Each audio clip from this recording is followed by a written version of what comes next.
आपल्याला माहिती आहे सध्या बीड आणि परळीवरून महाराष्ट्रात प्रचंड वेगळं राजकारण सुरू आहे. संतोष हत्याकांडावरनं आपल्यासोबत स्वतः सुषमाताई आहेत, त्या स्वतः परळीच्या आहेत. ताई, कसं बघताय सगळ्या याच्यातनं मी राजकारण स्कोर सेटल होते की खरंच बीड परळी बिहार बनलाय महाराष्ट्राचं? नाही, हे बघा, बीड बिहार बनला असं कसं म्हणता तुम्ही? काय बीडमध्ये दुसरं काही नाहीच आहे का? अहो, बीडमध्ये 12 ज्योतिर्लिंगापैकी एक असणारं प्रभू वैद्यनाथाचं मंदिर परळीमध्ये आहे. 3.5 शक्तीपीठापैकी एक असणारं जोगेश्वरीचं मंदिर अंबाजोगाईमध्ये आहे. एवढं मोठं थर्मल पॉवर स्टेशन हे परळीमध्ये आहे. आद्य मुकुंदराजाची नगरी ही अंबाजोगाई आहे. कितीतरी गोष्टी बीडमध्ये आहेत. सुनील केंद्रेकर सारखे अत्यंत कर्तव्यदक्ष अधिकारी, ज्यांची बदली होऊ नये म्हणून प्रयत्न करणारे आणि रस्त्यावर येणारे लोक हे बीडमधलेच आहेत. त्यामुळे बीडला लगेचच असं काही आरोपीच्या कडघरात, कारण मी बीडची आहे, मी परळीची आहे. वाल्मिक कराड ज्या वॉर्डचे नगरसेवक आहेत त्या वॉर्डमध्ये राहणारी मी आहे, इतक्यापर्यंत सांगते. परंतु होतं काय माहितीये का, की सज्जनांच्या निष्क्रियता ही इतकी मोठी आहे ना की दुर्जनांची क्रियाशीलता जास्त मोठी दिसायला लागते आणि त्यामुळे गाव बदनाम होतं, जे अत्यंत चुकीचं आहे. या आडून कुणी जर पॉलिटिकल स्कोअर सेटल करत असेल तर त्यांना आमची विनंती आहे की सरसकट लगेचच वंजाऱ्यांना बदनाम करण्याचं काही कारण नाही. मी स्वतः वंजारी आहे, तुम्ही असं कसं काय म्हणू शकता? तुम्ही आम्ही गुन्हेगार आहोत का? माझ्यावर काही कुठली केसेस आहेत का? मी कुठल्या गुन्हेगारी पार्श्वभूमीतली आहे का? मग तुम्ही सरसकट असं काही गुन्हेगारीकरण करण्याचं गरज नाही. निश्चितपणे या प्रकरणामध्ये जो काही विष्णू चाटे आहे, सुदर्शन घुले आहे, या लोकांना शिक्षा व्हायलाच हवी. मास्टर माइंडला सुद्धा शिक्षा व्हायला हवी, कारण खंडणीच्या प्रकरणातनं खुनाची परिणिती झालेली आहे आणि खंडणीतले गुन्हेगार आणि खुनातले गुन्हेगार या दोघांचे हाताचे ठसे फॉरेन्सिक लॅबनुसार जुळलेले आहेत. सो यांच्यावर खुनाचा गुन्हा दाखल होणं गरजेचं आहे. पण हा खुनाचा गुन्हा जर जाणीवपूर्वक दाखल करायला उशीर केला जात असेल, काय हे शक्य नाहीये का? फडणवीस साहेब का बरं या सगळ्या गोष्टींसाठी वेळ घेतात? एकीकडे सभागृहाच्या पटलावर फडणवीस साहेब म्हणाले की आम्ही या लोकांना मकोका लावू, आम्ही संघटित गुन्हेगारीचं कलम लावू. का लावत नाही तुम्ही? मकोका लावण्यासाठी स्थानिक पोलीस प्रशासनाकडनं फाईल मूव्ह व्हावी लागते. का ती फाईल मूव्ह होत नाही? का बरं देवेंद्र फडणवीस साहेब ती फाईल अजून मागवून घेत नाहीयेत? कारण यामुळे परळीतले सुद्धा, अगदी बंजारी सुद्धा मोकळा श्वास घेतील ना, निर्भय वातावरण तयार होईल. मला असं वाटतं गुन्हेगार हा गुन्हेगार असतो, त्याला जात नसते, धर्म नसतो, वर्ग नसतो, लिंग नसतो. गुन्हेगार गुन्हेगार आहे, त्याच्या प्रवृत्तीवर त्याला आपण टार्गेट करायला हवं. पॉलिटिकल स्कोअर ज्यांना सेटल करायचे त्यांनी सेटल करावे, त्यावर मला आता काही फार बोलायचं. एका पीआयचं तुम्ही नाव घेतलं, त्याच्या काय विषय नेमका? पीआय हेमंत कदम हे परळीच्या संभाजीनगर पोलीस स्टेशनला होते. या पीआय हेमंत कदमच्याच काळात दलित नेते मुक्ताराम गवळी यांना मारहाण झाली आणि मारहाण स्वतः हेमंत कदमने केली.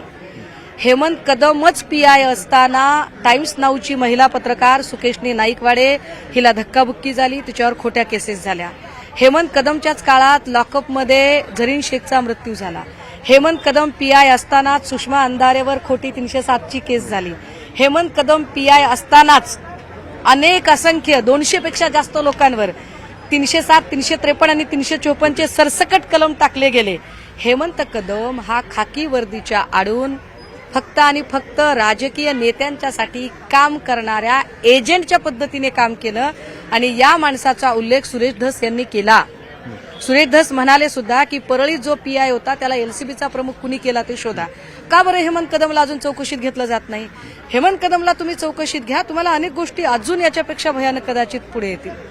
आता ह्या सगळ्या बीड परळी प्रकरणामध्ये धनंजय मुंडेंच्या राजीनाम्याची मागणी होते, तुम्ही कसं बघता याच्याकडे? खरंच त्यांनी राजीनामा द्यावा, ते म्हणतात मी देणार नाही कारण मी काही आरोपी नाही. नाही, हे बघा, 100 दिवसाचा कार्यक्रम मुख्यमंत्री महोदयांनी सगळ्या खात्याच्या लोकांना बोलवून एकत्रितपणे दिला. ज्या खात्याच्या लोकांना त्यांनी 100 दिवसाचा कार्यक्रम दिला त्याच्यामध्ये अन्न नागरी पुरवठ्याचं खातं सुद्धा होतं. याचा स्पष्ट अर्थ असा आहे की धनंजय मुंडेंना ज्या अर्थी 100 दिवसाचा कार्यक्रम दिलाय त्या अर्थी देवेंद्र फडणवीसांनी धनंजय मुंडे यांना अभय दिलेला आहे आणि देवेंद्र फडणवीसांची स्वतःची इच्छा कदाचित राजीनामा घेण्याची नाहीये, त्यामुळे बाकीच्या चर्चा खुंटतात. तुम्ही किती आदळआपट केली, आले देवाजीच्या मना, तिथे महाराष्ट्राचे चाले ना. त्यामुळे देवाजींच्या मनात काय आहे ते देवाजींनाच माहिती. मला असं वाटतंय की या सगळ्यांच्या आडून संतोष देशमुखांच्या, मी पुन्हा सांगते की सुदर्शन घुले, विष्णू चाटे या सगळ्या लोकांना फाशीचीच शिक्षा व्हायला पाहिजे. परंतु संतोष देशमुखच्या आडून जे एक राजकारण आणि एक स्कोअर सेटल करण्याचा जो प्रयत्न होतोय तो अत्यंत घाणेरडा गलिच्छ आहे, जो थांबला पाहिजे. तेच काही जातीय पुढारी जाणीवपूर्वक या सगळ्या गोष्टींना मग आपण कोपर्डी बघितल्या असेल, नंतर आता हे संतोष देशमुख म्हणजे गुन्हेगारीला कुठलीच जात नसते, हे वास्तव आहे. तरी पण ह्या सगळ्या गोष्टी तिकडे होताना दिसतात. स्थानिक स्वराज्य संस्थांचे इलेक्शन आहे साहेब, असं काय करताय? स्थानिक स्वराज्य संस्थांच्या इलेक्शनमध्ये हे सगळे कार्ड वापरावी लागतील, परंतु हे वाईट आहे, असं व्हायला नको.